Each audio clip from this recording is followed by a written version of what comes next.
Bismillahirrahmanirrahim. Assalamualaikum warahmatullahi wabarakatuh. Okay, selamat malam. Waalaikumsalam. Baik, Alhamdulillah kita bersama di dalam segmen wacana separuh abad Angkatan Belia Islam Malaysia, yang mana pada hari ini kita akan menyingkap dan merungkai pengkisahan perjuangan berkaitan dengan agenda pembangunan sosial dan komuniti. Bersama-sama saya pada malam ini dan juga dua orang panel yang saya kira sangat banyak khidmat bakti kepada ABIM sendiri dan masih lagi meneruskan perjuangan di medan dan juga kerjaya masing-masing sekarang.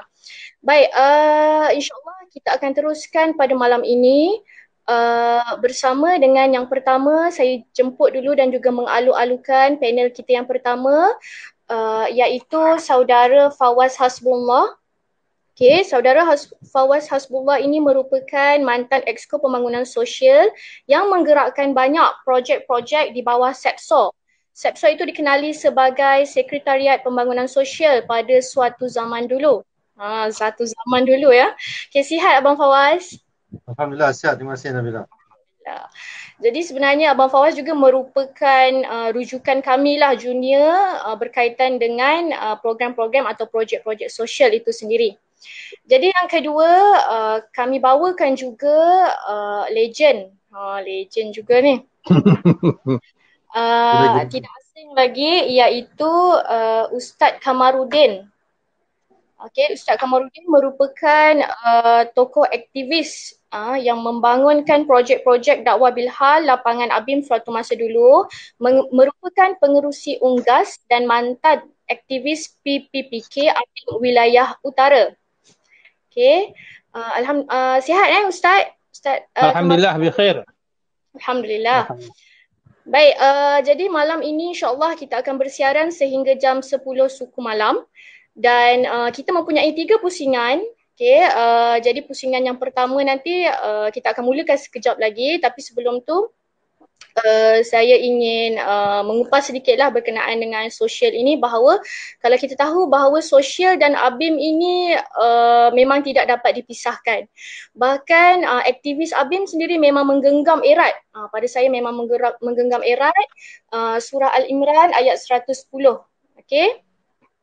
Okay, yang mana mengajak sebaik-baik umat itu adalah menyuruh berbuat segala perkara yang baik dan melarang daripada segala perkara yang mungkar. Jadi ini adalah panduan kita kepada semua manusia untuk mengajak. Okay, sosial itu sendiri menggambarkan bahawa aktivis ABIM ini sentiasa mengajak kepada yang ma'ruf dan mengelakkan daripada yang mungkar. Baik, tanpa melengahkan masa, insyaAllah kita mulakan slot kita ataupun segmen kita pada malam ini untuk kita menyoroti kisah perjuangan. Okay, saya kira memang banyaklah perjuangan sebab memandangkan ABIM sendiri dah separuh abad. Tajuk kita malam ni pun separuh abad. Jadi kita harapkan malam ini akan penuh dengan, akan syarat dengan pengkisahan perjuangan berkaitan dengan sosial dan juga komuniti insyaAllah. Jadi kita mulakan round kita ataupun pusingan kita yang pertama dengan Abang Fawaz Hasbullah, iaitu kita akan minta supaya Abang Fawaz dan Ustaz Kamarudin untuk perkenalkan diri dan mungkin boleh menceritakan pengalaman awal terbabit di dalam Angkatan Belia Islam Malaysia ABIM itu sendiri. Apa perkara yang menyebabkan ataupun titik awal, titik mula melangkah ke dalam ABIM? Okay, kita mulakan dengan Abang Fawaz dulu. Persilakan. Okay. Terima kasih Fatin. Bismillahirrahmanirrahim. Assalamualaikum warahmatullahi taala wabarakatuh. Alhamdulillah. Okay, terima kasih kepada Fatin.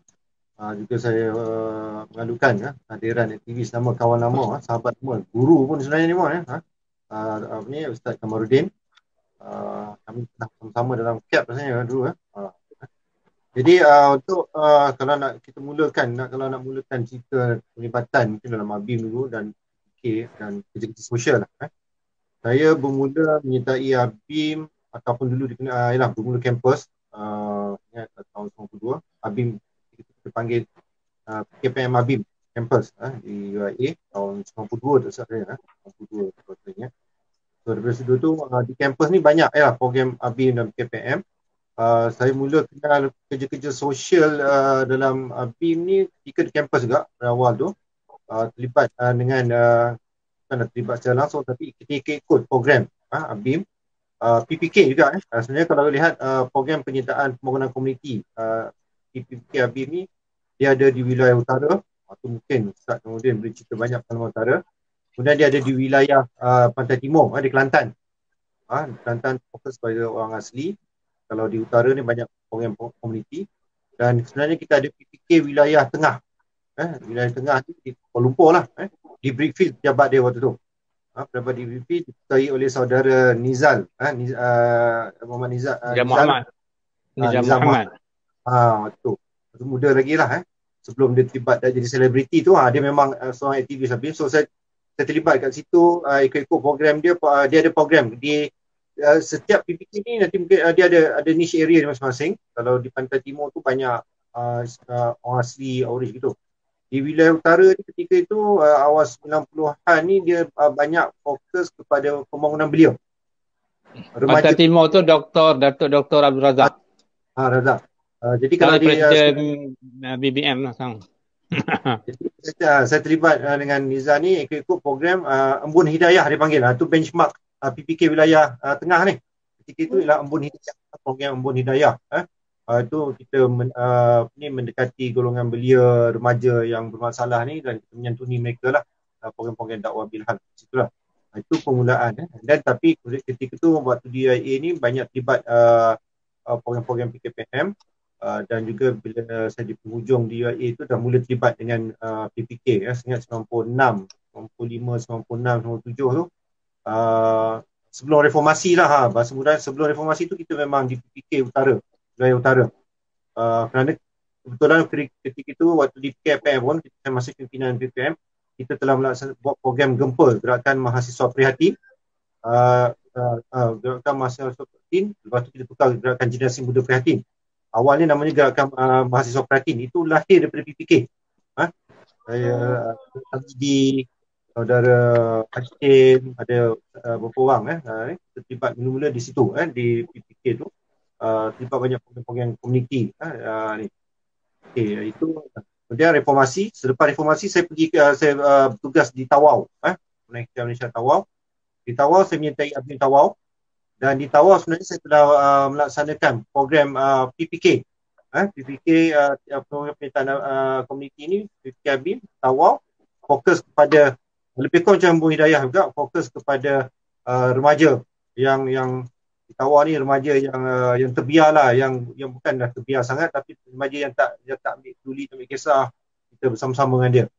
Itu tahun sekitar tahun 97, 98 atau 99 saya terlibat dengan PPK Abim Tawau. Saya tubuhkan PPK Abim Tawau bersama dengan Abim Tawau waktu tu.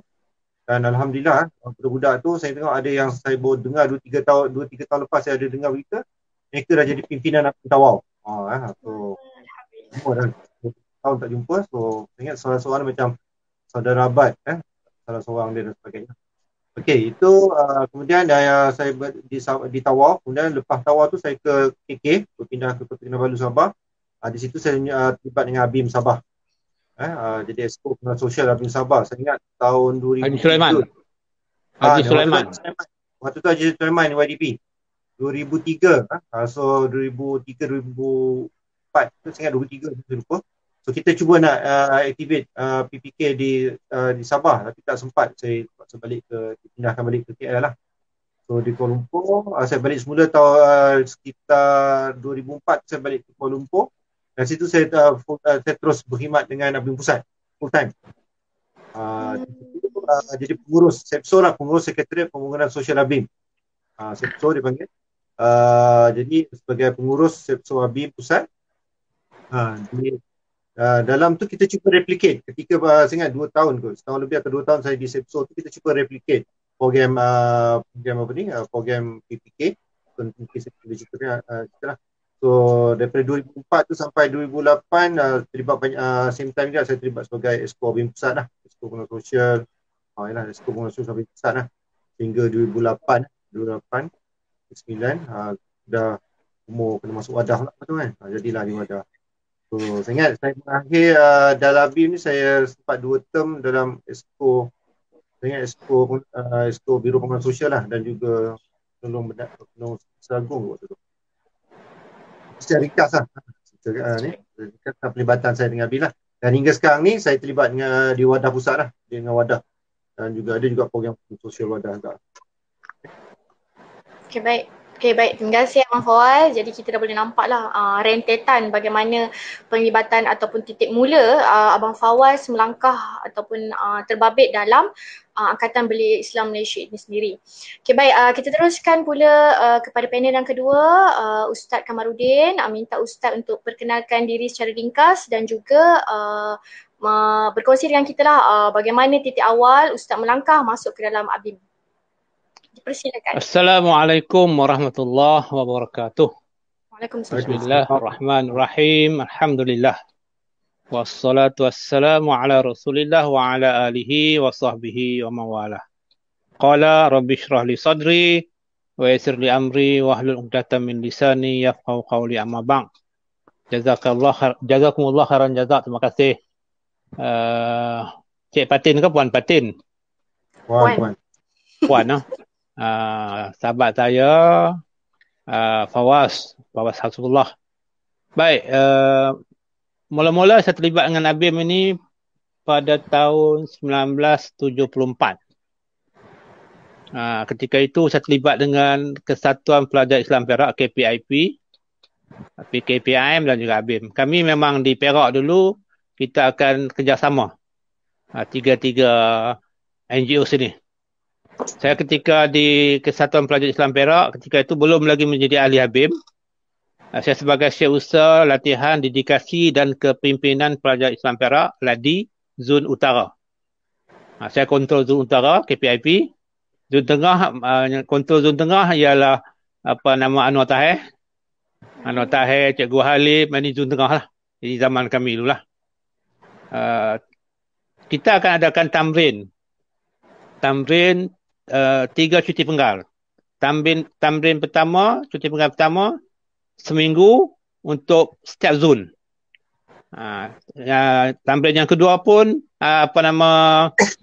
cuti penggal yang kedua, juga kita akan adakan tamrin selama seminggu. Setiap zon. 3 zon. Sekarang ni tak ada arahan.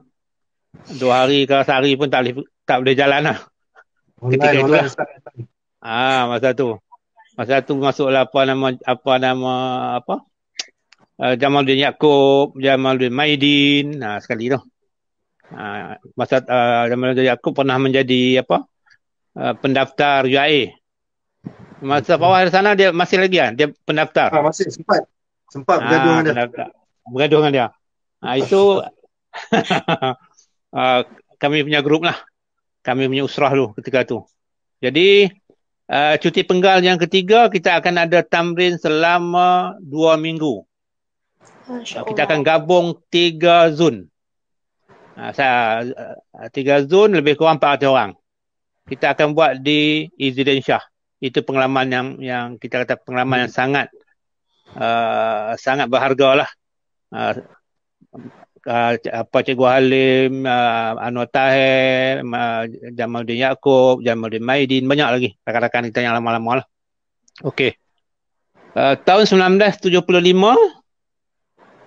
ketika itu Ustaz Mahyudin Syari. Kenal ya Ustaz Mahyudin?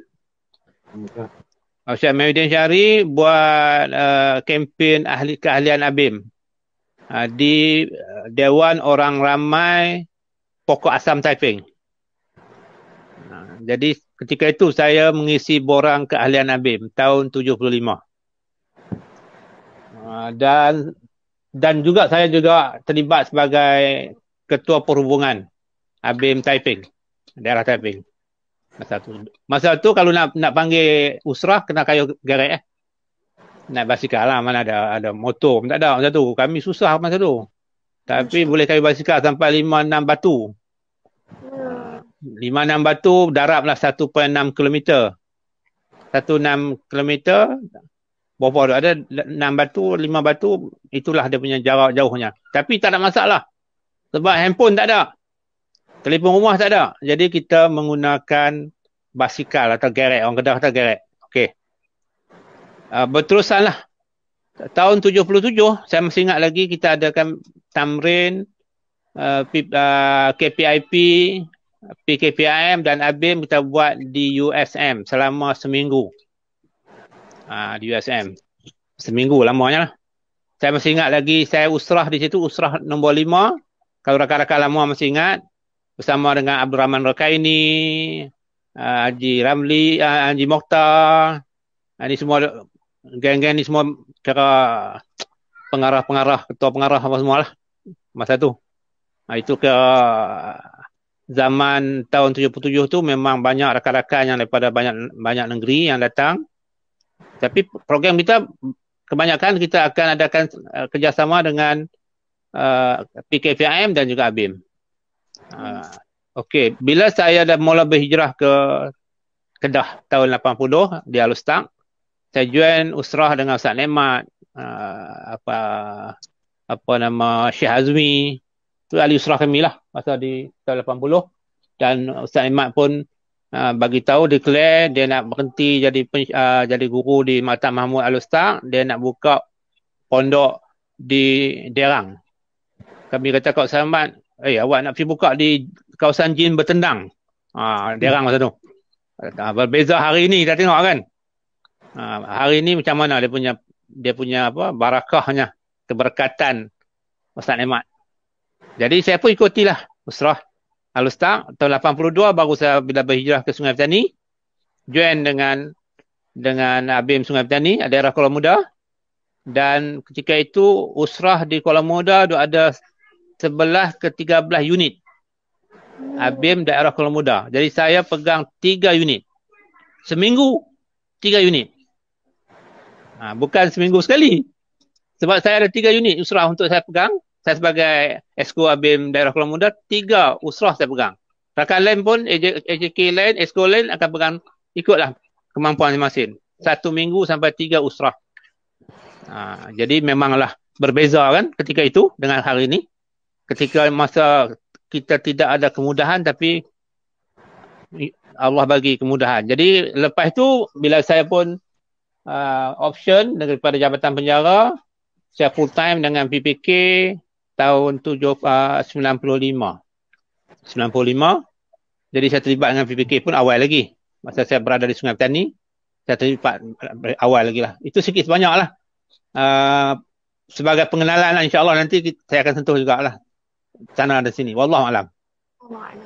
Baik, terima kasih Ustaz. Jadi permulaan tu pun dah bagi spark Saya sangat terinspirasi lah dengan kesungguhan dan kegigihan sebenarnya abang-abang akak-akak senior dulu. Dengan bayangkan dulu tak ada kemudahan, tapi kegigihan tu nak pergi 5 batu, 6 batu nak naik basikal. Kita yang sikit ni pun rasa penat sekarang. Dengan ada kemudahan KTM pun kadang-kadang susah, sangat berat nak pergi usrah dan juga tamrin kan kadang-kadang. Okay, jadi kita teruskan. Alhamdulillah kita telah tamat pusingan yang pertama. Kita teruskan dengan pusingan yang kedua. Okay, insyaAllah untuk pusingan kedua ini setiap panel diberi masa 10 minit lah untuk memberikan pengalaman dan juga menjawab soalan-soalan yang akan diberikan kepada panel. Baik, kita teruskan kepada Abang Fawaz, insyaAllah panel kita yang pertama. Jadi kita maklum bahawa Abang Fawaz pernah menarajui SEPSO, Sekretariat Pembangunan Sosial. Jadi kita nak minta pengalaman ataupun pendapat Abang Fawaz bagaimana model PPK itu dilihat boleh diaplikasikan dalam projek-projek sosial, terutama ketika Abang Fawaz sendiri menerajui SEPSO, dan ke mana sebenarnya hala tuju projek-projek sosial yang disebut mendukung misi rahmatan lil alamin. Silakan Abang Fawaz. Okey, terima kasih. Jadi kalau nak kata pengalaman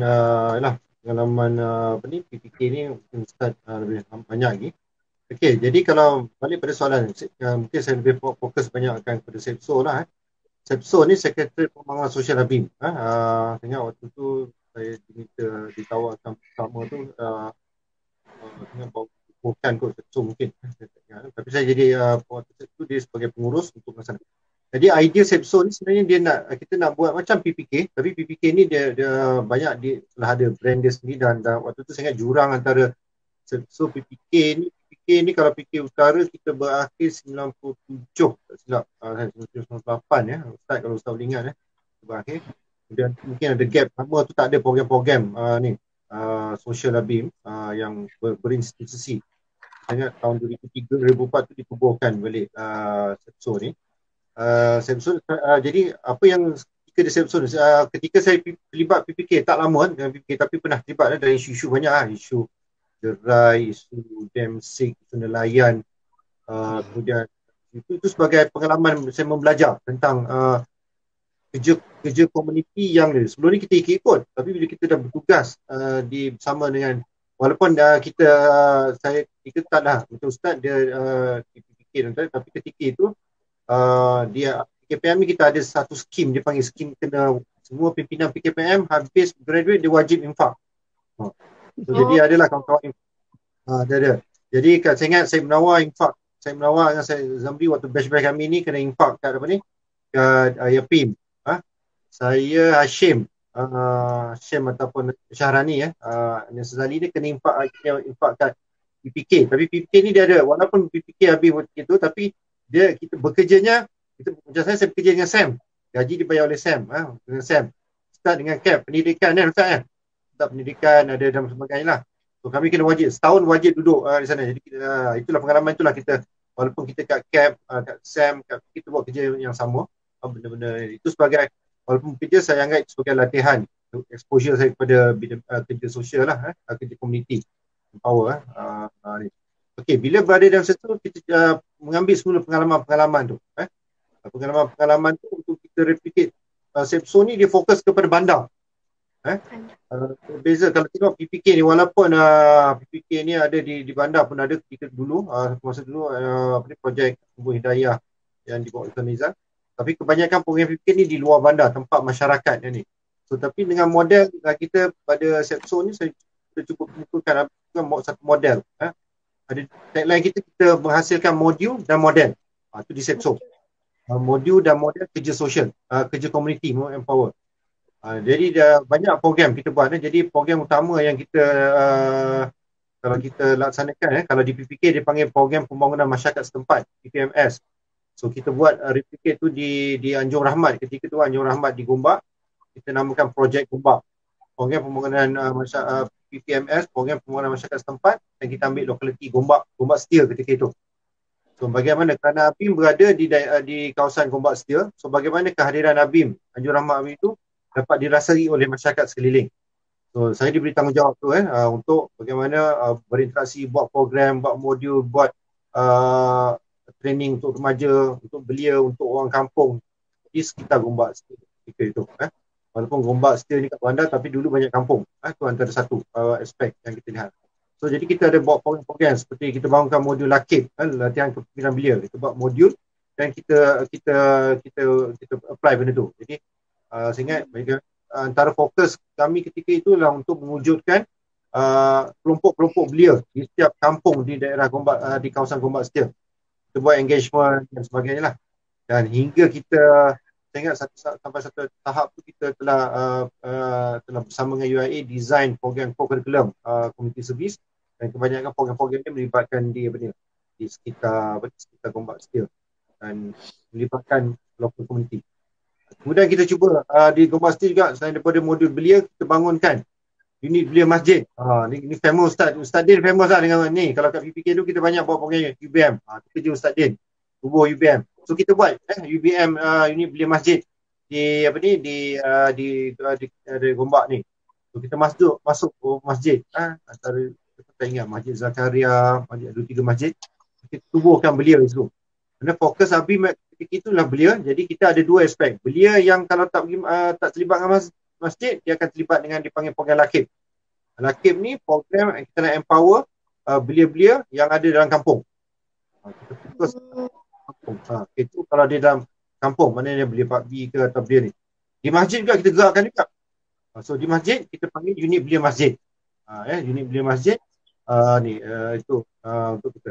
So itu antara 2 program utama yang kita buat model dan modul lah sebagai program yang kita brandkan program masyarakat setempat. Program-program lain banyak ni, tapi kalau segi modul dan model kita lihat itu. So, kita telah menghasilkan modul dan kita menghasilkan model betul. Jadi modul latihan untuk komuniti, dan saya ingat ada beberapa komuniti yang kita lahirkan di belia. Saya ingat di Kampung Gombak Setia, Kampung Cangkat, Kampung Sungai Cincin, kita ada belia-belia yang kita latih sebagai penggerak belia di kampung. Ni. Itu antara program. So, dan kita bangunkan modul untuk. Jadi sebenarnya kalau Habib nak masuk kampung atau ke masjid ni dah ada daripada dulu. Bukan zaman Sepso ni, zaman Sepso ni kita sesuaikan, kita mantapkan. Tapi sebelum-sebelum tu, waktu PPK kita dah ada. Masuk, kita dah tahu bila masuk kampung ya, bila kampung dan masjid ni kita antara tempat kita nak kita nak ni. Kemudian itu segi model. Segi menangani isu, ketika zaman saya ingat kita banyak fokus pada isu HIV AIDS dan dadah. Waktu tu. Aku pula habis HIV AIDS dan dadah. Kerana satu kita lihat pasal prinsip kita dakwah bil hal ni, kita nak berdakwah dengan cara yang jalan yang terbaik, hikmah ni. Okey, jadi apa yang kita buat adalah kita Abim kita dapatkan fund bagaimana kita menggerakkan masjid dalam menangani isu HIV/AIDS. So, program dadah ni dia mula pasal kita tengok banyak kes waktu tu orang Melayu Islam yang terlibat, yang jadi penagih ni diselamatkan oleh gereja atau yang bukan non-Muslim. Jadi orang Islam waktu ketika itu belum ada macam sekarang ni, dah banyaklah banyak agensi buat, tapi dulu tak ada orang kisah. So, jadi kita pergi berjumpa dengan kita engage dengan NGO, dengan beberapa fund, kita dapatkan fund, kita nak latih masjid-masjid sekitar wilayah. Sekitar wilayah, masjid-masjid tentang bagaimana nak menerima penagih dadah ni datang ke masjid. Ketika itu tak nampak penagih dadah kena halau lah. Kalau kat masjid ketika itu kena halau. Pasal apa? Kalau datang nanti hilang selipur orang masjid kata. Okay. Lepas tu kalau dah tahu HIV lagi, kalau jenazah HIV tak ada orang nak layan, buang. Tapi kita buat program macam mana masjid boleh menerima ni. So kita latih imam-imam, bilal-bilal di sekitar wilayah. Kita dapat bajet persekutuan dengan memahami tentang penagih dadah ni macam mana. Sebenarnya penagih dadah bukan orang yang kita kena halau, orang yang kita kena dekati. Mereka perlu berdakwah. Ada satu orang HIV AIDS, jangan kita ketepikan. Waktu dulu stigma HIV AIDS ni kuat. Ni nampak HIV AIDS halau je. Orang jangan cakap masjid di mana-mana. Tapi kita bersama menyantuni mereka. Ketika itu sehingga kita dapat buat satu kelompok penagih dadah HIV AIDS yang positif ni, kita nama Positif Muslim. Positif Muslim. Saya tak tahu masih ada lagi tak. Jadi Positif Muslim ni kita kumpulkan penagih-penagih dadah yang rasa nak insaf, yang nak kemenangan. Kita ajar dia macam mana bulan puasa. Dia kata bulan puasa dia tak reti. So kita ajar dia berwuduk, kita ajar dia berpuasa. Sampai tahap tu kalau tak silap kita kena rancang untuk bawa mereka, dan rasa mereka pergi ada sebenarnya sempat pergi umrah sampai tahap tu. So bila kita mendekati penagih dadah dan juga HIV ni, secara tak langsung kita akan juga bersama dengan golongan-golongan transgender dan maknya. Dia tak lari. So waktu tu peringkat awal kita engage program ni memang dapat kurang kerjasama daripada masjid-masjid. Waktu tu bila kita, dan saya ingat lagi waktu kita tu masjid tak benar kan panggil orang ni untuk apa ni, untuk datang program masjid. Orang panggil dadah ni memang tak bagi. Tapi kita panggil, kita dapat kita latih mereka dengan isu-isu ni. Alhamdulillah mereka berima.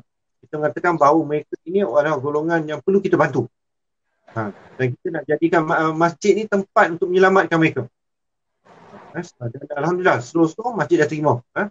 Saya ingat dulu susah. Waktu kita nak buat program tu, kita nak antaranya kita latih imam-imam dan bilal siah jatuh rasa tentang isu tentang HIV dan juga dadah ni. Kita dapat bangun modul. Keduanya kita nak jadikan masjid-masjid wilayah ni pusat informasi atau informatif kepada masyarakat tentang isu-isu dadah dan juga HIV/AIDS. Waktu tu masih susah lagi. Waktu saya ingat sekitar tahun 2004, 2003, 2004 macam tu lah. Orang masjid kita belum ni. Saya ingat kita antara, saya boleh claim lah, bukan lah kata yang awal, tapi kita antara yang buat program terangkan kat masjid tentang isu dadah menggunakan PowerPoint. PowerPoint ketika khutbah. Waktu tu saya ingat kita dapat tentangan. Satu masjid tu kat Gombak tu, mana boleh bagi khutbah guna PowerPoint. Memang tak mungkin lah, Ustaz. Saya kena ingat lagi waktu tu. Tapi Alhamdulillah sekarang semua masjid dah ada dah. Waktu tu kita nak cerita pasal nak cerita HIV AIDS yang dadah ni, kalau cerita kalau imam baca khutbah je tu dia tak nampak sangat. Jadi kita nak tunjuk gambar-gambar tu sekali. Jadi imam nak ni, imam tak bagi. Saya ingat ada satu masjid di Gombak tu, dia tak bagi. Dia kata tak termasuk dalam rukun khutbah. Sudah saya kata kena inilah tu antara awal-awal kita nak mengubah perspektif masjid tu sebagai pusat penggerak kita nak jadikan. So, Alhamdulillah saya ingat sekarang ni mungkin semua dah terbuka dan tapi itu terus, dan saya ingat kerana itu dulu peringkat tu antara isu kita fokus isu dadah ni, kerana selain daripada penyakit dadah yang adalah data tertinggi, mereka ni golongan yang diabaikan. That's why kita mendekati mereka. Tapi dan Alhamdulillah kita bawa, saya ingat kita ada buat perjumpaan macam meja bulat bersama dengan Jabatan Agama juga yang semua, bagaimana nak selamatkan penagih-penagih dadah di pusat pemulihan dadah yang ada dimiliki oleh bukan Islam lah, sama ada gereja ke ataupun dan sebagainya. Macam mana kita nak bantu ni? So susah juga waktu tu Majlis Agama Islam pun nak terlibat, tapi Alhamdulillah sekarang ni lepas banyak mereka apa ni lah.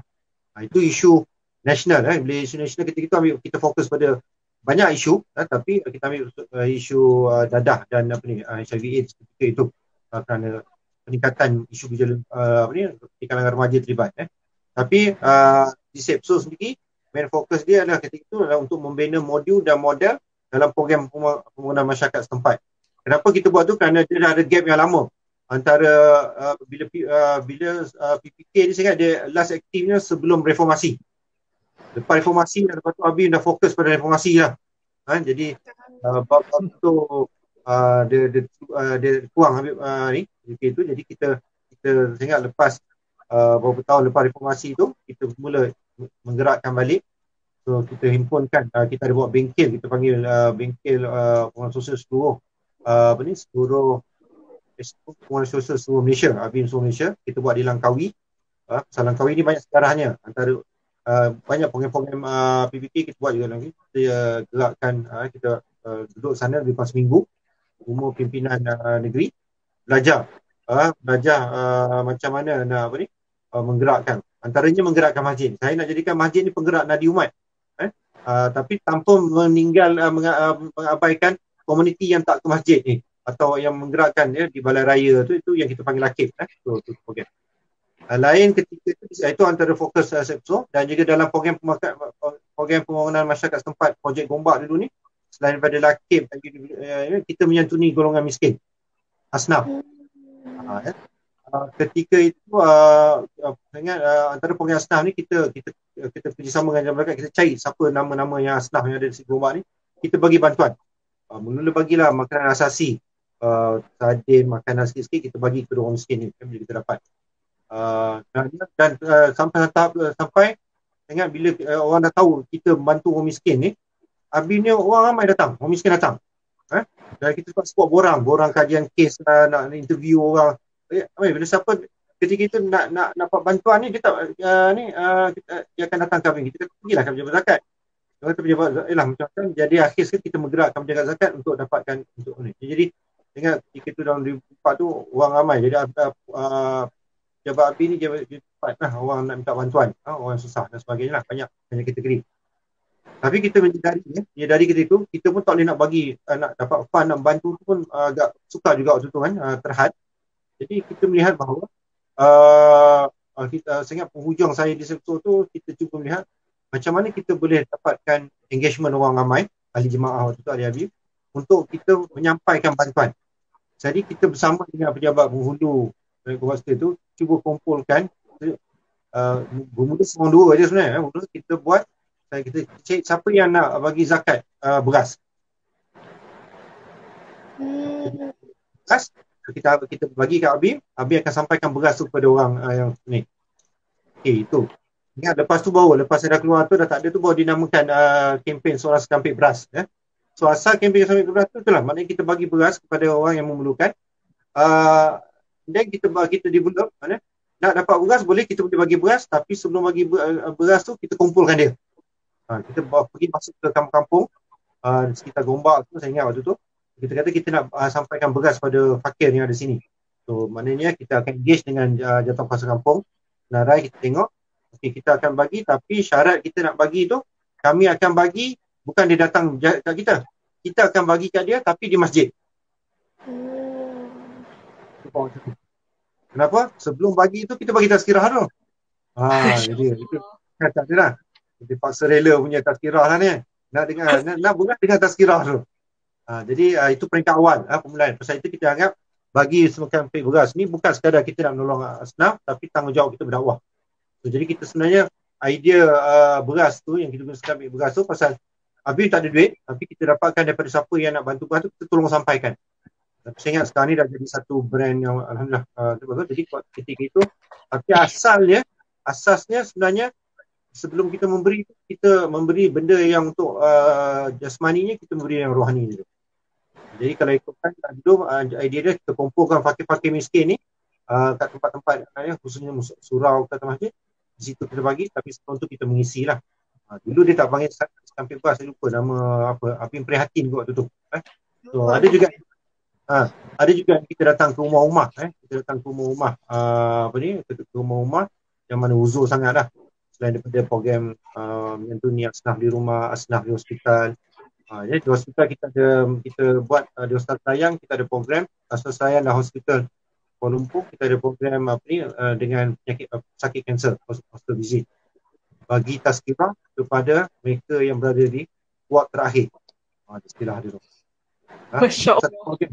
Program yang seronok pasal kita program tu di ward palliatif. Ward palliatif ini kerana pengalaman saya di Tawau dulu, waktu di Tawau saya selalu juga kita melawat hospital. Dia ada satu ward dia dipanggil ward palliatif. Ward palliatif ni ward terakhir lah untuk kanser, tak ada ubat dah waktu. Kita masuk ward tu dia bukan bagi ubat pun. Painkiller atau bilik-bilik main game dan sebagainya. Asal orang yang masuk ward tu memang tak ada, dikatakan tak ada ubat dah. Painkiller.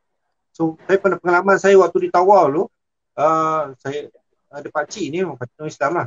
Dia dah cancer stage 4.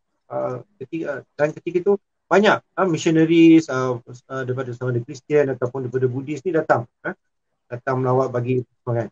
Dan ketika ada seorang Sami tak saya lupa, dia bagi layan cakap pakcik tu meninggal. Saya bayangkan kalau pakcik tu dia meninggal dengan dia terima apa yang Sami yang missionary atau makcik Sami tu cakap. Kalau kata agama dia bagus, dia akan mati dalam keadaan alhamdulillah lah, kita tak nak. Jadi daripada rentetan tu saya balik ke Semenanjung ni, kita galakkan buat di palliatif ni.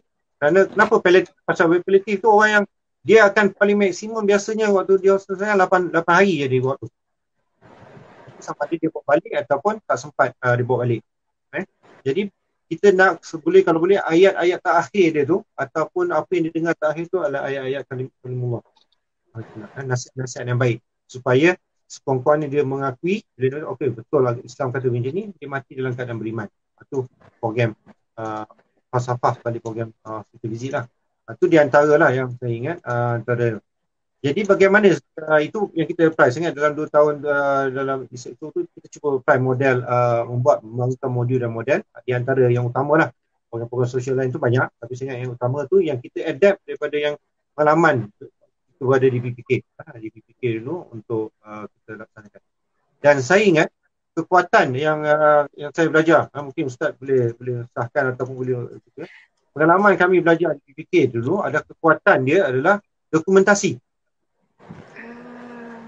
Sekarang ni saya tak pastilah, mungkin sekarang ni dah guna FB ataupun media sosial, tapi ketika dahulu kekuatan kami dokumentasi. Kerana itu kita kalau mungkin boleh share sikit slide ke? Saya ada slide ni.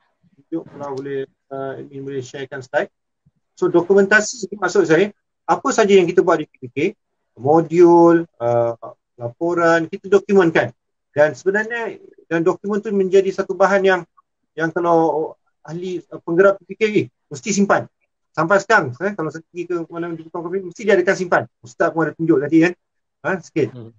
Itu dokumen tu lah. Jadi kekuatan itu yang menyebabkan boleh dilaksanakan berterusan program PPK. boleh tak share slide? Kalau ni.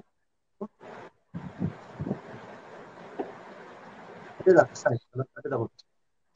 So kalau di PPK tu dia ada series slide. So bila di Sepso tu pun kita buat, kita telah bangunkan beberapa slide. Ada technical lah. Kalau ada nanti boleh share, sharekan slide yang apa Slide ni, yang tadi. kalau ada. Dah ya.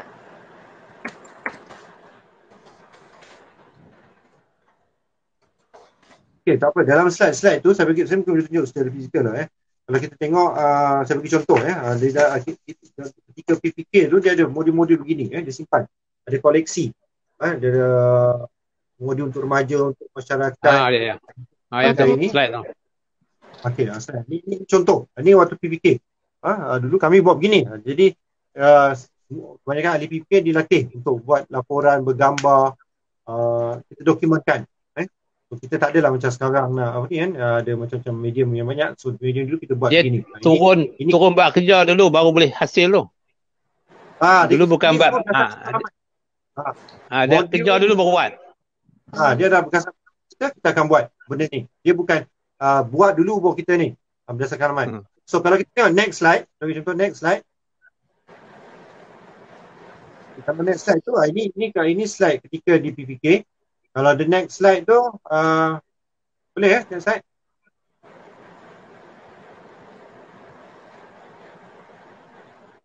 Okey, ni ketika di Sepso. Slide.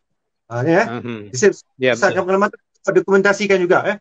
So kita ada, itu yang nak kita bangunkan lakib tu. Lakib tu berdasarkan pengalaman kita, menggerakkan latihan belia. So ni kita bangunkan modul lakib.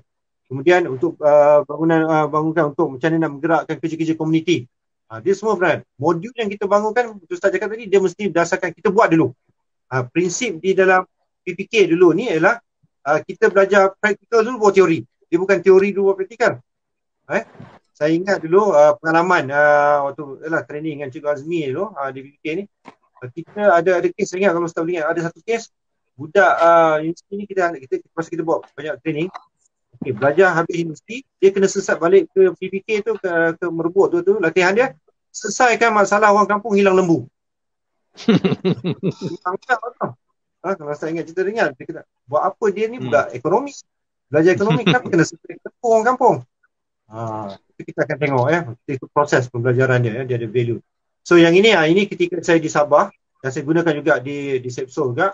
Sabah kita bangun yang tengah tu, kita bangunkan modul, kita upgrade daripada yang modul yang PPK tu, kita bangunkan di Sepso. Kita ada modul menggerakkan komuniti. Ni ada sedikit tambahan lah, ada value sikit daripada yang PPK tu. Kemudian kita ada itu modul unit belia masjid. Saya ingat unit belia masjid ni saya belajar banyak dengan Ustaz dulu lah. So, macam mana. So kita bangunkan modul tu di Sabah dan juga ni. Di Sabah ni saya ingat waktu di Ngabim Sabah tu, kita buat program Ikhlas Ramadan. Bersama dengan Haji Sulaiman waktu tu di Yayasan Sabah Sabah. Kita buat semua masjid dan unit belia masjid bawah Yayasan Sabah di seluruh Sabah. Program Ikhlas Ramadan. Tu kita tamat modul tu. So itu pengalaman kita apply di Sabah. So dan juga banyak dokumentasi lah. Saya ingat di antara kekuatan juga di dalam PPK ni ialah baca surat khabar waktu dulu. Kalau saya ingat dulu pagi-pagi kita kena baca surat khabar.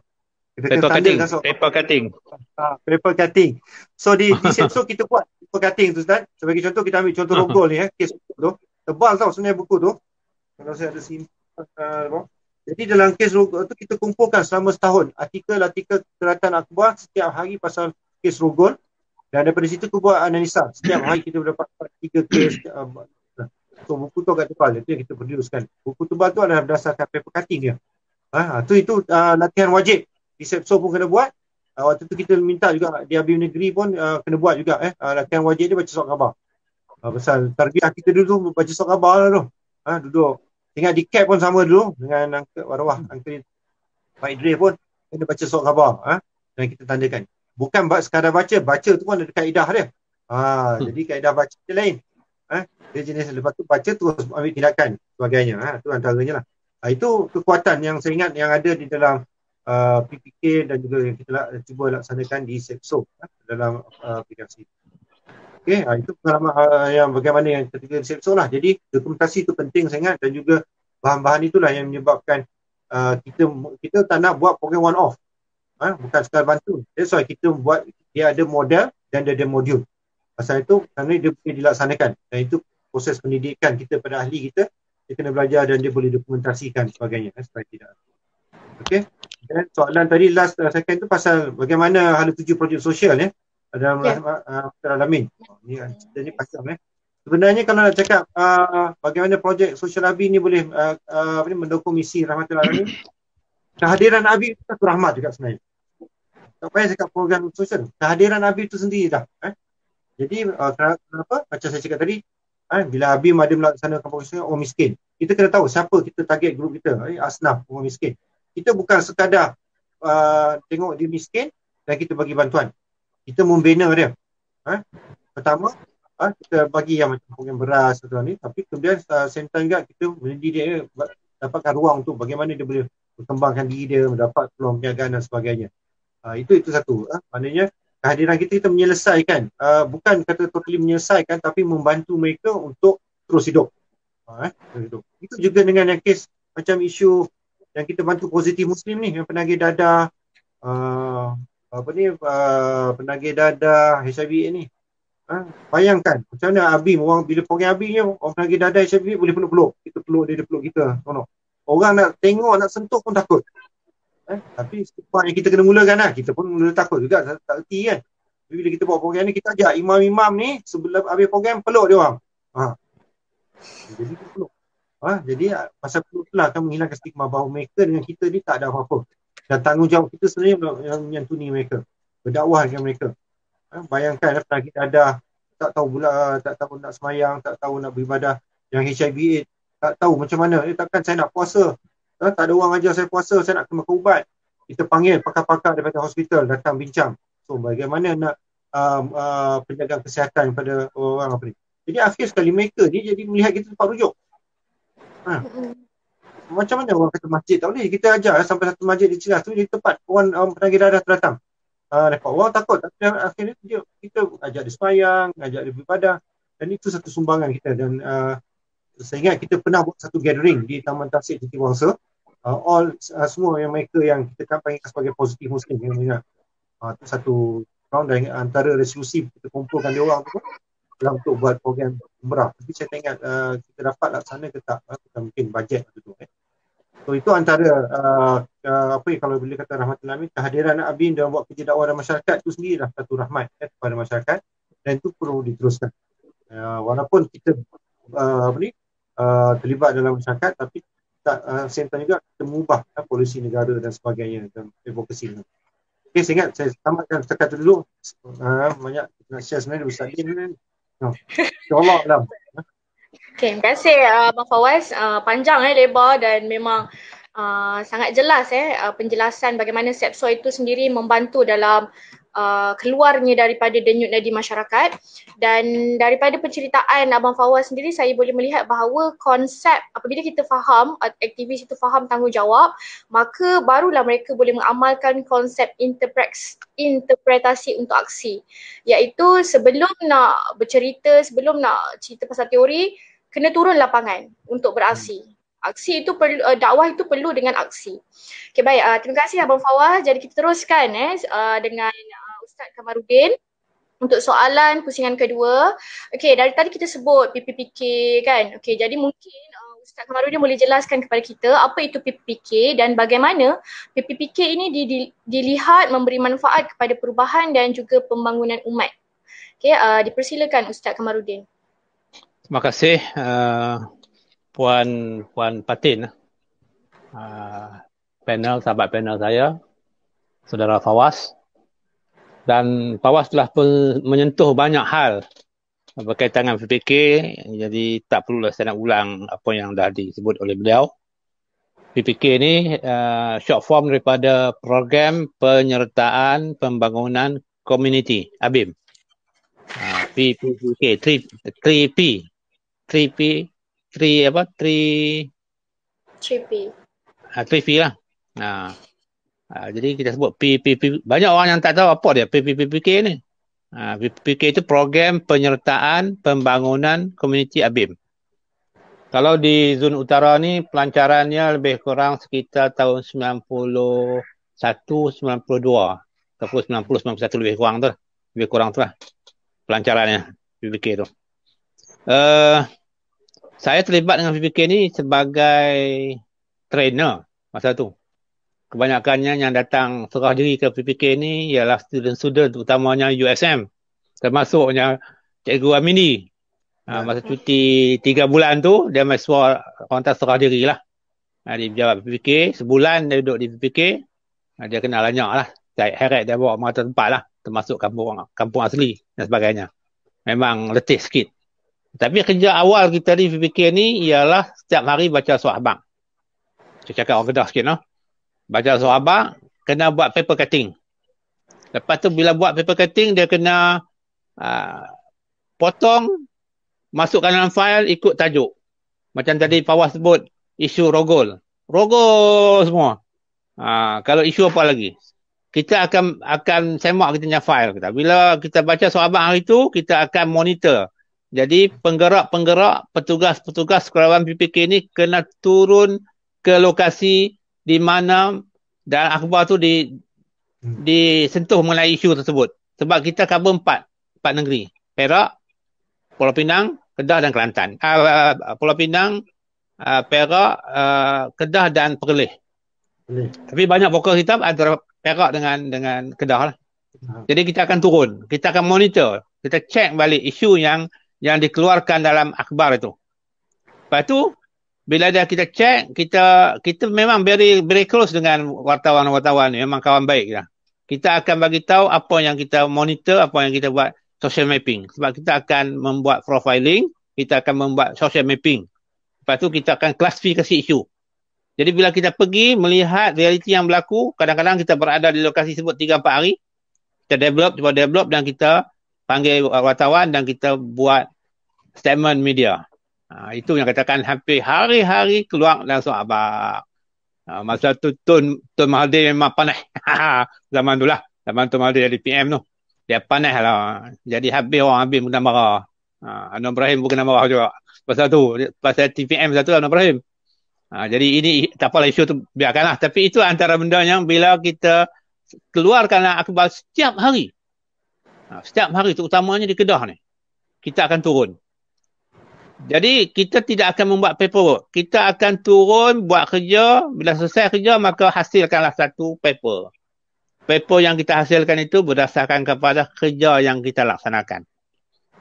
Bukan buat paper dulu. Sebab tu banyak setengah kawan-kawan dalam ABIM sekarang ni tanya macam mana paper, nak sediakan satu program, nak sediakan paperwork macam mana. Saya kata jangan. Turun buat kerja dulu. Itu saya dilatih begitu. Fawaz pun begitu juga dulu kan. Kita dilatih begitu. Saya bekerja dengan CAP. Tapi buat kerja dengan PPK. Jadi, Pak Derik kata, buat kerja PPK. Gaji CAP bayar. Sebab tu kami boleh bertahan dengan PPK ni kerana kita ada gaji. Bukan ABIM bayar gaji. Yang bayar gaji itu adalah CAP. Tapi kerja kita kerja PPK. Okey. Jadi bila kita sebut tentang PPK ni, macam UBM tadi kan, unit belia masjid. Saya terlibat secara langsung unit belia masjid. Kita ada seminar untuk imam-imam di Perak, di Kedah, Perlis dan juga Pulau Pinang. Memang kita akan turun ke masjid-masjid. Kita akan angkat isu unit belia masjid. Rakan-rakan kita di ABIM Perak membantu. Bila kita turun ke Perak, ABIM Perak akan bantu kita. Kita turun ke Penang, ABIM Penang akan bantu kita. Kita turun ke Perlis, ABIM Perlis akan bantu kita. Kalau kita di Kedah, tak apalah, kita juga ABIM Kedah. Jadi cara masalah dari segi kolaborasi, dari segi kerjasama, tak masalah. Begitu juga, kita ada program di kampung asli. Kalau Cikgu Amidi ikuti live ni, dia boleh ingat balik lah macam mana saya heret dia bawa ke kampung asli di Kuala Mu. Kuala Mu tapi ke Great kita pergi. Jadi, kita bawa ke kampung asli, kita bawa ke Setinggan, kita bawa ke nelayan, petani.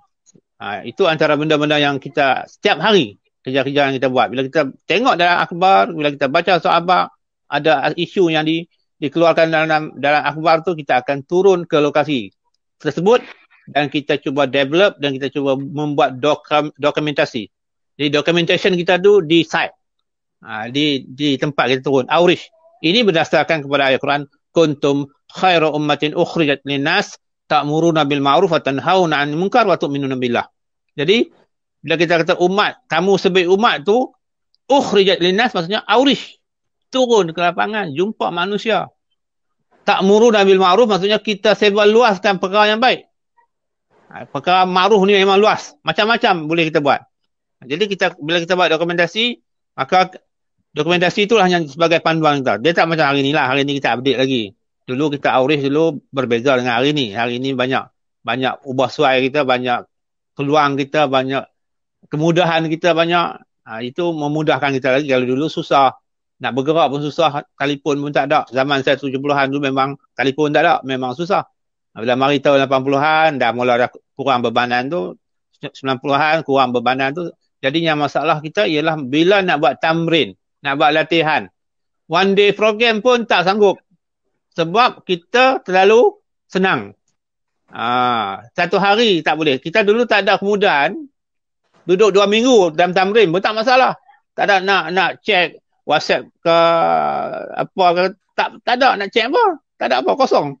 Duduk dalam dewan 2 minggu. Mana ada aurish. Jadi itu pengalaman yang lalu. Baik. Kita juga ada pengalaman bila sebut pasal Yayasan Sabah. Melalui PPK juga, kita sebagai trainer untuk Yayasan Sabah. Jadi Haji Sulaiman, Haji Sulaiman bawa pengurus wilayah dia, pengurus kawasan dia. 20 orang lebih. Selama 20 hari latihan lasak nama dia. Saya tak balik rumah 20 hari. Kita sewa 3 van panjang. Semua ada 30 orang. Kita sewa 3 van panjang. Kita bergerak daripada Kedah, kita akan terus ke Kelantan, kita akan masuk ke Thailand, ke Golok. Kita pergi ke Narathiwat, kita pergi ke Patani, kita pergi Yala, kita pergi ke Songkhla, kita pergi ke Satun, kita lepas daripada Satun naik feri terus ke Langkawi. Saya patah balik bawa van. Saya driver van macam tu. Balik, parking van di Perlis, naik feri, pergi pula ke Langkawi. Jadi, itu 20 hari. 20 hari, tak balik rumah. Ini nama latihan lasak. Dan pengurus-pengurus wilayah pun, pengurus kawasan Yayasan Sabah pun, dia kata, kami tak berehat, tak rehat. Nak basuh kain pun payah. Nak basuh baju pun susah. Kira, tak tidur tengah malam pun tidur. Memang lasak sungguh.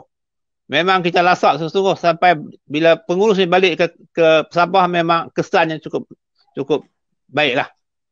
Itu dengan Yayasan Sabah. Jadi kerjasama kita pula dengan WAMED, yang Muslim Association of Thailand, Angkatan Belia Islam Thailand. PPK lah yang train rakan-rakan kita di Angkatan Belia Islam WAMED. Kita bagi latihan di mana? Latihan di rumah Cap. 3 hari.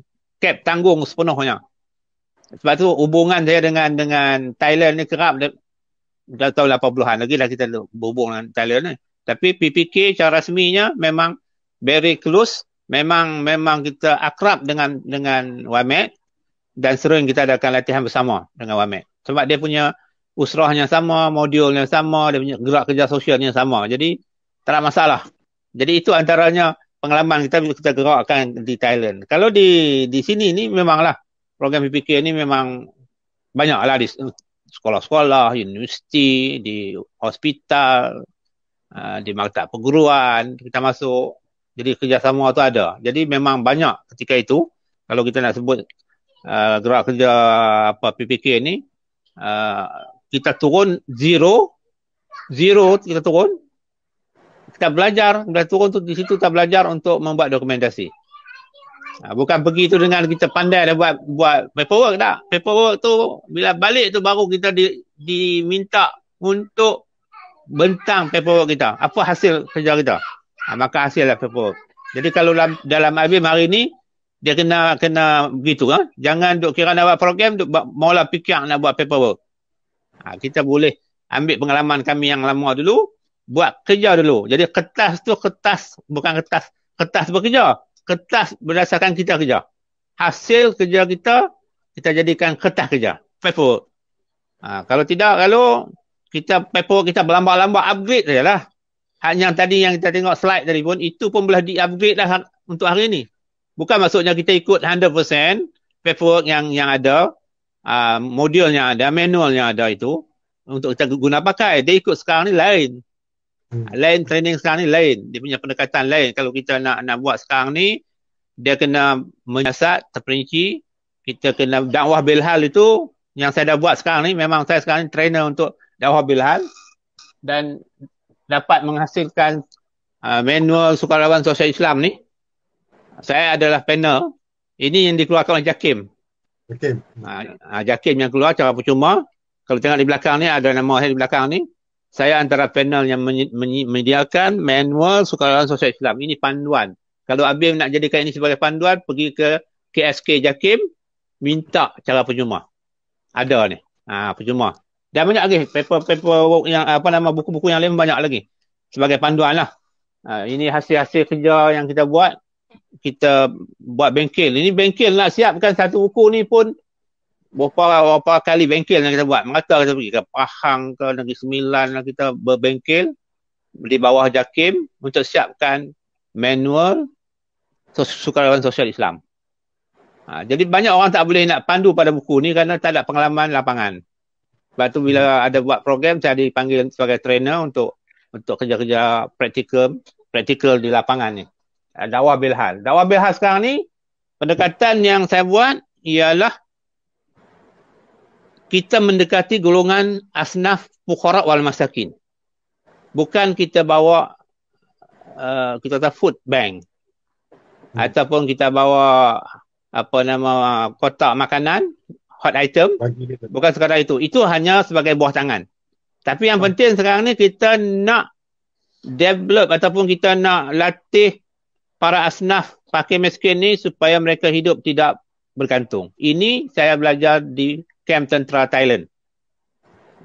Kamp Tentera Thailand ajak secara percuma selama 8 session, dia ajak 8 session selama 1 hari suntuk. Kita ajak petani ni untuk dakwah bilhal ni supaya mereka dapat cucuk tanam sekeliling rumah mereka, kaedahnya organik. Tanaman, kita ajar buat kolam ikan, kita ajar melihara ayam kampung. Ini cara bentuk yang kita nak membantu golongan sasar. Sekarang ni Abim Sungai Petani dah mula dah. Sebab saya ada bimbing dia orang bersama dengan Abim Sungai Petani, daerah Sungai Petani. Memang kita mula bergerak dah. Dan saya pun melibatkan rakan-rakan di Sekretariat Abim Sungai Petani. Ini dah mula dah. Saya dah mula gerak dia orang dan kita latih dia orang untuk mendekati golongan sasar. Kita latih kemahiran. Kemahiran membuat membuat plan booster EM. Kita latih dia orang membuat FAA, fish amino acid. Kita latih mereka membuat baja penggalak buah. Kita latih mereka membuat penghalau serangga. Latih mereka membuat macam-macam kaedah-kaedah yang organik, ekonomi sederhana, mandiri dan lestari. Ini yang kita buat. Jadi ini boleh diubah sesuai sekarang ni, mengikut keadaan sekarang ni, oleh kerana ujian Allah Subhanahu Wa Taala, pandemik COVID-19 coronavirus COVID-19 ini memberi satu tekanan hidup masyarakat. Jadi kita kalau dalam Abim ni kena ubah pendekatan, ialah kita memberikan, dulu pun memang dah ada dah empowerment. Empowerment tu yang kita dah guna kan. Dulu pun ada dalam PPK Abim pun, dalam dokumen Abim PPK tu dah ada dah. Dokumen tu cerita pasal empowerment. Bagaimana kita nak bina, nak angkat atau memberi, kita kata, jati diri ataupun memperkasakan ataupun kita kata supaya para asnaf ini tidak hidup bergantung. Itu dah ada dah. Cuma mungkin ketika itu agak limitasi kemampuan kita untuk berkembang lebih jauh sebab tak ramai orang bersama. Tapi sekarang ni kita boleh ubah dah pendekatan tu, insya-Allah. Pendekatan tu lebih baik daripada kita bagi bantuan makanan semata-mata, tapi kita tak memberikan satu latihan kemahiran. Itu sikit sebanyak. yang boleh saya sebut. Cuma dalam PPK ni dulu ada Embun Hidayah kan, Pekerti, Masa, Peka, PKKPI, Gerak, MPW, PPW, Irama, memang banyak lah. Nama-nama projek di bawah PPK tu, nama macam-macam. Embun Hidayah ni memang menjadi trademark kepada Nizam Muhammad lah. Tiap orang ni berbual dengan Nizam Muhammad. Kalau PPK di wilayah di timur, kawasan timur, Dr. Razak sekarang ni sebagai Presiden Brigade Bati Malaysia. Saya hari itu dipilih saya sebagai Naib Presiden 1 komuniti. Lepas tu oleh kerana kesibukan banyak sangat, saya pun tak jawatan lah. Sebab nak fokus pada unggas dan juga land NGOs yang saya sebagai trainer ni memang agak sibuk lagi, lebih lagi bersama dengan Sekretariat ABIM Kuala Muda, daerah Kuala Muda, dan membantu rakan-rakan di Kuala Muda ni untuk menggerakkan komuniti ataupun kita kata kerja masyarakat. Setakat itu jawab. InsyaAllah kalau ada sebarang pertanyaan nanti kita akan jawab. Wallahualam. Okay, terima kasih Ustaz. Jadi kita dah boleh faham dengan jelas lah apa itu PPK dan apa juga projek-projek yang telah digerakkan di bawah PPK. Yang mana saya lihat bahawa kita nak membina dan membangunkan umat ini adalah satu proses yang berterusan dan tidak boleh terhenti. Kalau sebelum ni Ustaz telah melaksanakan PPK dan seharusnya pada hari ini juga kita teruskan. Okay, untuk membangunkan manusia itu sendiri, insyaAllah. Baik, kita teruskan. Kita dah tamat pusingan yang pertama. Kita teruskan kepada pusingan yang kedua. Untuk pusingan kedua ini pusingan ketiga ini kita anggarkan setiap panel selama 6 minit. Boleh Ustaz dan juga Abang Fawaz? InsyaAllah. InsyaAllah. Boleh, insyaAllah. Lebih sikit pun tak apa, halal. Okey, baik. Jadi soalan untuk panel yang pertama, Abang Fawaz ya. Kalau kita lihat tadi bahawa banyak projek-projek yang telah dihasilkan, adakah projek-projek yang telah dihasilkan ini dilihat masih relevan pada masa sekarang? Dan dengan cabaran dan juga kesulitan yang pelbagai, apakah kaedah terbaik untuk memastikan survival sesebuah projek itu bersesuaian dengan masyarakat? Mungkin Abang Fawaz boleh berikan pendapatlah berdasarkan pengalaman dan juga pengetahuan, insyaAllah. Persilakan Abang Fawaz. Okay, terima kasih. PPK ke SEPSO ke ini nama branding lah branding program yang dibuat Tapi program yang sebenarnya lah kita nak memperkasakan, menggerakkan komuniti, masyarakat. Itu main dia. So, menjawab soalan Nabila tadi, adakah relevan tak? Sebenarnya kita dalam ABIM ataupun pengalaman di PPK di SEPSO, kita tak latih membuat satu perkara tu, projek yang kita rasa sepatutnya buat atau nak buat. Kita dilatih, kita kena turun dulu dalam masyarakat. Kita kena tengok dulu apa sebenarnya masyarakat nak. Selalunya kita rasa, kita nak buat program begini, program ceramah uslah lah macam ni. Tapi adakah itu yang masyarakat nak? Tak.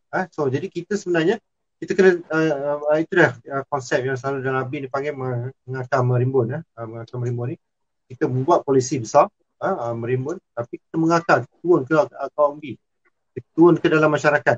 Kita tanya dengan masyarakat, apa sebenarnya? Kita duduk dengan masyarakat. That's why kita tak buat getah kerja dulu. Kita tidak buat, kita duduk, kita tengok apa yang orang nak, apa masalah. Kalau dia kata masalah tentang alam sekitar ke, masalah tentang sosial ke, kita duduk bersama and then baru kita tengok apa pendekatan kita nak selesaikan. Bukan kita membuat sesuatu perkara tu apa yang kita nak. Jadi dan kerana pendekatan itu dah sebenarnya kita relevan sepanjang masa. Pasal pendataan kita bukan kerana ikut isu base ketika tu musim tu datang. Kita apa yang ada, kalau kita pergi ke kawasan lain, melayan, tengok apa masalah-masalah dia, kita bangkitkan. Saya ingat dulu pernah satu isu besar yang kita bawa antara PM dan BPK ni, isu sebelum isu pendidikan desa, pendidikan IT di Malaysia. Belum tu baru nak dikenalkan. Kita pergi seluruh kampung, tanya apa pandangan orang kampung tak ready pun, tak faham pun apa benda ni. So then kita angkat benda tu, kita wacanakan di peringkat negara baru ni. So pendekatan ABIN dulu, ABIN, PPK, sektor sebagainya, ialah kita sebenarnya turun isu tu adalah berdasar apa yang masyarakat perlukan.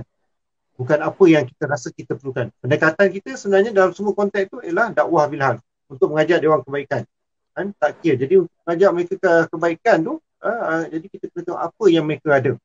Kita bukan memberi apa ni? Bukan kata-kata retorik tu datang dengan kata-kata retorik, tapi kita berdasarkan pengalaman, berdasarkan kita menyantuni. Jadi kita dilatih begitu. So kita dilatih satu projek tu atau satu program tu, kita mula dengan apa orang masyarakat tu ada.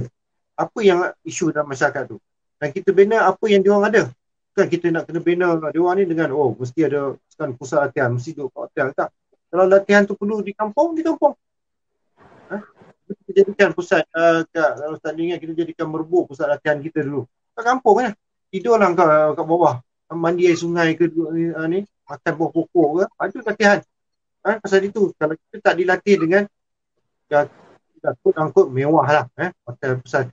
Bila kita duduk di dalam, satunya kalau kita nak menghayati, menjiwai atau memperjuangkan masyarakat, kita tak boleh duduk di dalam bilik aircon. Kita kena panas bersama dengan dia orang.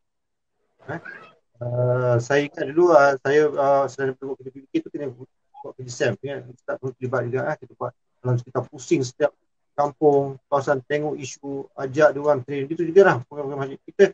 Daripada situ kita melatih dia menjadi leader dalam masyarakat dia. Dari situlah dia orang akan, bukan kita menyelesaikan masalah dia orang. Kerja kita bukan menyelesaikan masalah dia orang, kita membantu dia orang.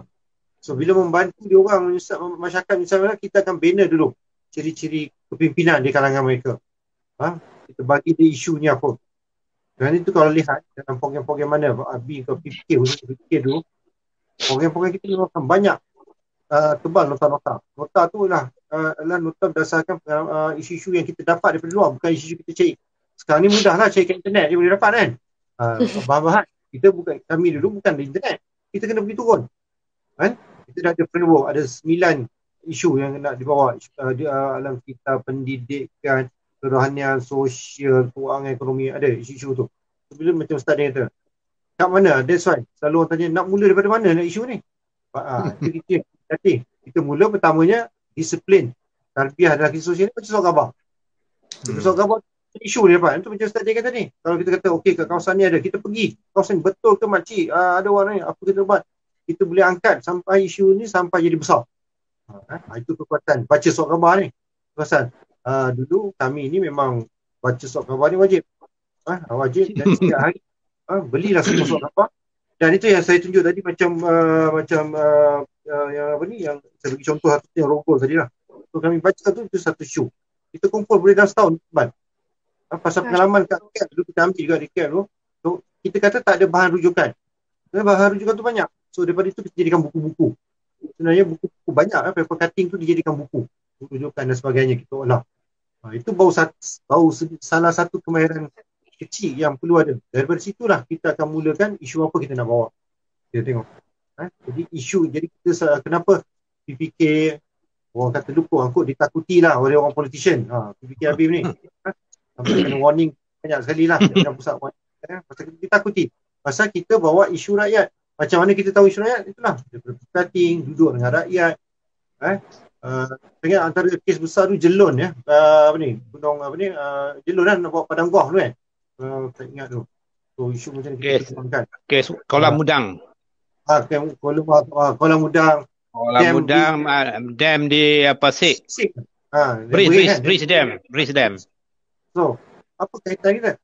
Kalau kita lihat, orang kampung pernah tanya kita, apa kaitan Nabi tolong orang nelayan? Kita buat, kita bantu mereka. Yalah, macam tadi kan, bantu ni adalah salah satu tanggungjawab kita bantu, tapi sebenarnya dalam masa tu, dia akan rapat dengan kita, dia akan bersama dengan kita, dan kat situlah nilai-nilai kita yang dakwah atau nilai-nilai Islamik itu kita terapkan. Kita nak mengajar orang, dulu bukan kaedah, semua orang masuk Islam je, tak ada, nilai Islam tak ada. Kita kena buat contoh dulu. Jadi itu pasal kita buat dulu. Baru kita nak cerita pasal Islam. Saya ingat dulu satu di nelayan Kuala Muda. Pelik bila kita datang, buat apa yang nak bantu ni. Dan itu kan, dan kena turun ke dalam masyarakat dan juga kena merasai. Dan baru tahu apa isu nak buat. Dan kekuatan kita dulu adalah latihan. Ustaz cakap. So saya ingat latihan fikir, kemudian latihan gempa, kita develop gempa dulu tu, dia jadi kekuatan. Kita terima mahasiswa dengan isu-isu masyarakat. Dulu Dia banyak nama. Last kali kita tukar yang modern sikit tu generasi muda prihatin. Sebelum tu generasi masa prihatin dan sebagainya. Saya ingat kalau Ustaz boleh ingat tu kita selalu train budak-budak UIA. Pergi kawasan pelajaran. Ada satu malam ada satu malam tu kita bawa train nak sangat kan nak tahu apa UIA ustazah lah kan budak mengaji Islam. Sangat berdakwah. So satu malam kita bawa dia dengan dia apa ni pergi ke kawasan tak tahu ada lagi tak kawasan rumah pelacuran kat Sungai Petani tu. Dia turun saja daripada kereta kawasan tu gelap. Kita pergi sebelum tu cerah. Ramai orang sibuk berurusan kat rumah panjang ke apa Ustaz. Lama dah tak ingat tu. Kemudian kita bawa latihan ni bawa seorang je dulu. Pergi kat situ. Nah, kau pergi dakwah, pergi apa kau nak selesai masalah ni. Dia turun dari kereta. Baru jalan berapa langkah je, kawasan tu jadi gelap gelita. Kita sebelum tu kami turun tak ada apa-apa, okey je. Masih nampak orang duk sibuk urusan pelacuran ni. So bila kita latih dia, pergi berdakwah kat golongan ni, pakai jubah. Pelajar UIA kan, dengan Islam, pakai jubah lah nak pergi buat kerja tu. Pakai jubah, orang, you dah bina gap dengan dia orang. Nampaknya pejabat agama datang dah. Tu dah gelap. Itu antara training. Jadi memang kalau Ustaz macam mana Yayasan Sabah di train 20 hari tu, kita buat dulu. Saya ingat saya Ustaz Hashim semua tu kita seminggu pelajar ni dan dari situlah kita tubuhkan di UIA itu sensor. Saya ingat di antaranya. So kita rantau pelajar ni hujung minggu cuti semester je PKPM atau ni kita akan dia kena training. Kita boleh training ramai. Seorang satu kampung je pergi. Bukan seorang pergi 2-3 orang satu kampung. Paling ramai pun 3 orang lah kita suruh buat. Itu yang boleh jadi carnival kat Sungai Petani tu macam-macam dulu. Assignment ni kita ajar tu. Maknanya you seorang pergi satu kampung ni atau mana-mana tempat lah. Antara port yang paling utama kat Sungai Petani lah markah. Okay. Tapi macam-macam negeri kita hantar. Seorang tu apa yang dia dapat? Kita bagi dia bekalan apa-apa je. Mission dia kau pergi balik bagi report apa yang dia buat. Seminggu. Ada yang menangis, ada yang marah kenapa hantar. Itu tu pelajar kita nak dia feel susah payah macam mana nak buat dulu. Kita tak ajar dia sediakan nak bengkel dulu latihan ni. Kalau bengkel latihan ni bukan pergi hotel, pergi bincang lah. Paling mewah pun saya ingat dulu Ustaz di rumah Cikgu Mi di Wakaf depan di pondok tu. Belajar kat tengah panas terik, atap ni. Bom atap rambia. Bom atap dia. Atap itu tempat itulah dewan kuliah kita kalau nak ni. Pasal kita tak latih gitu. Dan bila you buat tu latihan kita, bila kita tak latih apa nak buat, tapi you kena buat projek. Buatlah program. Di situ. Pasal kita nak latih supaya dia macam mana nak dapatkan isu. So bila itu dia menjawab balik bila Nabilah kata macam mana isu nak relevan. Isu ni bukan isu ni you kena turun. Ustaz Zali terputih makanan hari tu. Kita tinggal dia seorang-seorang. Ustaz Zali. Nasib lah. Dia terputih makanan. Satu. Jadi nak relevan tu dia kena. Jadi relevan tu dia akan tengok berdasarkan waqiah dia dan berdasarkan keadaan ketika itu. Macam Ustaz dia tak sama zaman dulu dengan sekarang. Jadi macam sekarang. So sekarang ni saya ingat ABIM masih kita teruskan. Program-program komuniti ni masih ada. Saya ingat sejak 2016 untuk Malam Ustaz, kita mula menyantuni pula isu-isu remaja. Yang sampai sekarang ABIM telah menyantuni isu remaja dalam masalah isu gejala sosial. Itu dalam kita menggunakan tema kesihatan reproduktif. So kesihatan reproduktif ni dan kita bangunkan program dengan ABIM ni dipanggil dermaga, diri mata berharga. So macam mana? Atau bahasa kasar dia atau bahasa Inggeris orang kata sex education. Tapi kita melihat sebenarnya dalam konteks Islam macam mana kita nak menceritakan benda tu dan keperluan pengetahuan mereka tentang isu-isu tentang sosial. Alhamdulillah. Itu ketika ini di samping program-program sangat banyak program masih berjalan, sekampik beras, prihatin dan sebagainya tu masih jalan. Tapi di antara kita melihat sesuatu perkara tu nak menangani isu ni dia ada berdasarkan lokaliti, dia berdasarkan pada isu base atau dia berdasarkan general isu yang kita tengok. Jadi sekarang ni sangat ABIM masih melaksanakan program dermaga tu berdasarkan isu yang ketika ini mungkin melihat bahawa isu kesihatan reproduktif, sexuality ni antara isu yang menjadi kehamilan wanita tinggi. So itu pendekatan mungkin. Akan datang kita tak tahu. Kerana itu pendekatan ABIM sentiasa relevan kerana dia melihat pada keadaan semasa dan ketika itu dan bukan datang daripada kita, datang daripada bawah. Allah. Baik, terima kasih Abang Fawaz. Jadi kita boleh lihat bahawa bila Abang Fawaz cerita mengenai relevan isu tu relevan atau tak, saya teringat waktu saya nak buat revise untuk program rescue yang mana nak buat modul kena tengok balik apa isu masyarakat pada ketika itu, pada waktu itu. Jadi sebenarnya bukan mudah walaupun bila Abang Fawaz cerita, sebenarnya saya yakin dan percaya banyak mehna, tribulasi, cabaran dalam nak turun ke lapangan yang mana real itu sendiri. Okey, baik. Jadi kita teruskan dengan Ustaz Kamarudin. Bagaimana, soalannya, bagaimana panel ataupun Ustaz Kamarudin melihat perkembangan gerak kerja kemasyarakatan di Malaysia sekarang, dan apa lagi yang boleh dilakukan bagi memastikan kesinambungan gerakan dakwah bilhal kekal di lapangan? Silakan Ustaz Kamarudin. Ya, terima kasih. Berkaitan dengan soalan tersebut, kalau kita lihat hari ini kewujudan banyak NGO-NGOs yang hasil daripada pengalaman kawan-kawan kita dalam PPK tu. Macam Dr. Razak, dia telah wujudkan MRA, BBM, dan dia gerak kerja kita tengok memang saya terlibat secara langsung dalam BBM, MRA. Kita boleh lihat semua ni adalah hasil daripada pengalaman di PPK, dan juga Nizam Muhammad juga dengan nizam.com, dan banyak ada dia punya gerak kerja dan rakan-rakan yang lain pun sama juga. Jadi itu antara cetusan kesinambungan pengalaman kawan-kawan kita yang dilatih, diberi tamrin ataupun ditarbiah melalui PPK, ABIM, dan mereka dapat mewujudkan pelbagai NGOs. Macam saya dengan Unggas Malaysia Pertubuhan menangani gejala sosial Unggas Malaysia sebagai presiden. Jadi gerak kerja saya tu ada gerak kerja pengalaman saya ketika PPK. Cuma kita upgrade, kita update. Sebab tu yang banyak saya wujudkan beberapa manual kerja di lapangan. Anak saya tadi hubungi saya, dia terlibat dengan ABIM nak buat program pendidikan di Payanahu dengan ESCO. Kerajaan negeri. Saya kata sekarang ni jangan buat lagi, turun pi tengok dulu. Jadi saya kata hari Isnin, hari 15 bulan ni pagi ikut saya, kita berjumpa komuniti setempat, kenal pasti, mengenali mereka, baru buat program. Kalau tidak, kalau kita nak buat program, saya tanya dia, tahu tak apa masalah di Payanahu? Tak tahu. Kalau tak tahu, kena pergi berkenalan dengan orang Payanahu, tahu dia punya latar belakang, apa keperluan mereka, apa masalah mereka, barulah kita buat program kerjasama dengan mana-mana pihak. Itu antara perkara yang saya kata. Kalau tidak, jangan. Lepas tu saya kata, grup daripada Sekretariat ABIM ini, kena semua orang turun ikut saya ke Payanahu pada 15 bulan. Kalau tak mau ikut, tak mau pergi, inna lillahi wa inna ilaihi raji'un, saya kata. Jangan tu, saya katakan anak saya marah, jangan nak buat program tanpa kita kenal pasti apa masalah setempat, wakeknya. Wakek di Payanahu tu kena tahu, kena faham betul-betul. Saya tak apalah berbelas tahun saya di Payanahu. Pergi tu orang dah kenal dah, angkat tangan dari jauh dah. Tahu dah. Kita pun tahu masalah dia orang ni.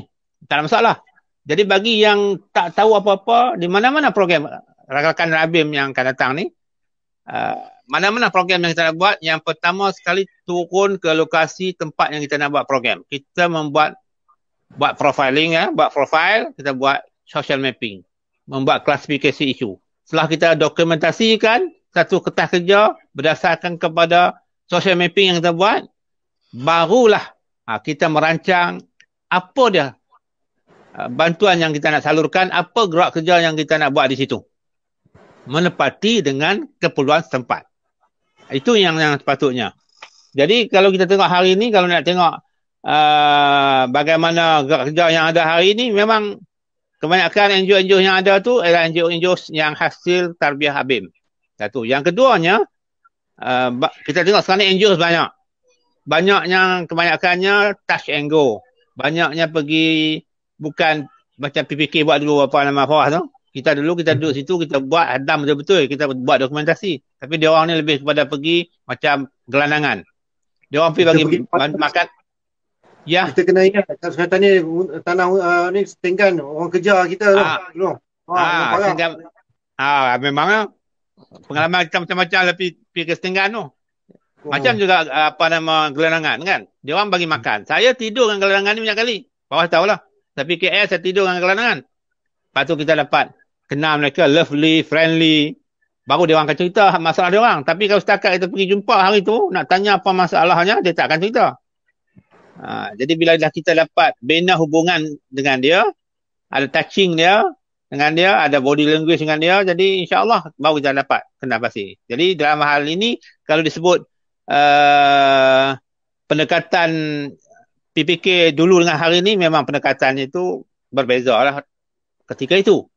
Tapi hari ini kita boleh upgrade balik dan kita kena memahami situasi semasa hari ini berbeza. Memang cabaran hari ini memang agak berat berbanding dengan cabaran masa dulu, masa ketika itu.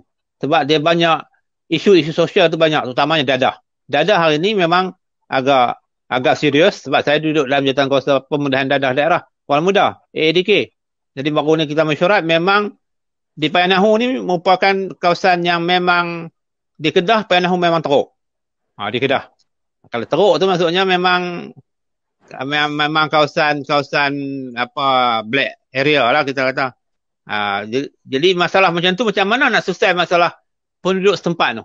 Jadi yang penting sekarang kita kena turun, mendekati mereka, menyantuni mereka, membuat dokumentasi, membuat siasatan, membuat social mapping. Di situ baru kita akan jumpa masalahnya. Barulah kita boleh selesaikan masalah. Itu pada hari ini. Jadi pendekatan masa PPK dulu, kita kena upgrade, kita ubah suat. Pada masa kini, bentuk yang begitu. Wallahualam. Baik, terima kasih Ustaz Kamarudin. Ringkas tapi syarat dengan jawapan yang saya kira menjawab semua persoalan yang saya beri tadi. Baik, kita telah sampai ke masa yang sangat time dah sebenarnya dah habis, tapi saya masih nak beri ruang kepada dua panel kita untuk 1 minit sahaja untuk memberikan nasihat atau pesan akhir, pesan semangat kepada anak muda yang masih dan kekal bersemangat di lapangan. Okey, dipersilakan Abang Fawaz. 1 minit InsyaAllah 1 minit lah. Ringkas padat. Itu susahnya. Okay. Jadi saya ingat pesanan saya kepada anak-anak muda, aktivis yang nak terlibat dalam kerja komuniti kerja ni ialah satu, melaksana bila buat kerja komuniti ni, dia sebenarnya kita kena anggap dia satu refleksi kepada diri kita. Jadi apa yang kita nampak dalam masyarakat tu, dia refleksi pada diri kita agar kita bersyukur dengan keadaan kita. Alhamdulillah, pertama kita bersyukur. Jadi kita lihat di luar ni ada masalah, ada macam-macam, kita kena bersyukur dengan nikmat Allah yang Allah beri pada kita, dan juga melihat bahawa tanggungjawab kita bagaimana bila kita melihat. Jadi dia refleksi kepada diri kita. Kalau pergi ke masyarakat hanya untuk membagi bantuan, tapi tak ada kesan daripada diri kita, itu sekadar, itu tak ada, kita rugi sebenarnya. Kita rugi. Jadi pastikan bila melaksanakan kerja-kerja komuniti ini, kena melihat ia adalah satu proses refleksi kepada diri kita. Kedua, pesanan saya, kalau kita nak buat kerja masyarakat, kita mesti mulai dengan kita duduk dengan mereka, bersama dengan mereka. Tapi kita bila buat kerja-kerja masyarakat ni, kita bekerja bersama mereka tapi bukan untuk mereka. Itu beza tau. Kita bukan, ada masalah jangan panggil kita, bukan. Kita bila kerja bersama mereka, mana kita membina mereka. Dan akhir sekali, apa-apa pun bila nak kerja komuniti, mulakan dengan apa yang mereka ada dan apa yang mereka bina dengan apa mereka tahu. Jangan kita terlalu memberi idea besar untuk mereka tapi mereka tak tahu. Jadi mulakan dengan apa yang ada. Dari situ kita akan tengok. That's why key point utama dalam kerja komuniti, turun memahami apa itu masalah rakyat. Allah. Terima kasih Abang Fawaz. Ustaz Kamarudin. Yang pertama sekali, kita kena ada input lapangan. Input lapangan tu kena ikuti latihan lah, training lah. Bagi saya kalau tak ikuti training tu, kita nak turun gitu, nak celapak, kadang-kadang celapak tu memang masalah lah. Sebab tu selalu saya tekankan input. Input yang berkaitan. Jadi macam mana kita nak dapatkan input itu, latihan dia juga di lapangan. Saya akan buat latihan di lapangan. Saya tak akan buat latihan dalam dewan kuliah. Saya akan bawa dia orang turun ke lapangan. Saya akan ada 3 orang lagi praktikum yang akan lapor diri 15 bulan ni daripada UUM selama 6 bulan. Yang dua ada sekarang ni akan habis esok last. Itu yang buat masters. 6 bulan dengan saya, dia akan akhir mastersnya kerja-kerja sosial. dan dia akan join dengan saya dengan dia akan bekerja dengan ABIM dan dia AJK saya, dan dia akan handle untuk 3 orang praktikum daripada UUM selama 6 bulan. Jadi dia orang ni saya akan bawa dia orang buat kerja di lapangan. Latihan di lapangan. Kalau ada masalah, mereka lihat sendiri. Jadi nasihat saya kepada anak muda yang ada dalam ABIM hari ini, kena ada input lapangan dan latihan juga di lapangan. Kita tak lagi dalam dewan seminar. InsyaAllah. Saya bersedia untuk memberi latihan secara percuma kalau adanya berminat, tapi agak lasak lah. Saya ni muda lagi. Yang kawan-kawan kita ni dah tua-tua ni, dia rasa memang letih lah kan. Orang kadang-kadang letih lah dengan usia saya ni. Dia kata, macam mana buat kerja sampai one day non-stop ni. InsyaAllah setakat tenaga kita yang ada ni, kita akan berkawan dengan anak muda. Kita rasa kita ada kekuatan. Wallahualam. Wallahualam. Baik, saya kira dah tamat lah untuk sesi kita pada kali ini. Saya ucapkan terima kasih banyak sangat kepada Ustaz Kamarudin dan juga Abah Fawaz atas perkongsian yang sangat bermakna pada malam ini, dan suka juga untuk saya kongsikan bersama apa ayat yang selalu saya pegang dalam jemaah madrasah ini. Apabila kita bekerja keras dengan ikhlas akan mengundang barakah. Maka buatlah apa saja, di mana saja kita berada, yang penting perlu ada keikhlasan dalam kita nak menyebarkan misi kita, rahmatan lil alamin, insyaAllah. Baik, terima kasih sekali lagi kepada dua panel sosok yang sangat hebat. Jadi kita telah tamat. Saya minta maaf seandainya sepanjang sesi ini ada tersalah bicara. Kita jumpalah untuk esok malam dengan sesi yang lain, dengan tajuk yang lebih hebat untuk mengupas bagaimana ABIM mencapai separuh abad. Baik, terima kasih panel. Assalamualaikum dan selamat malam. Waalaikumsalam.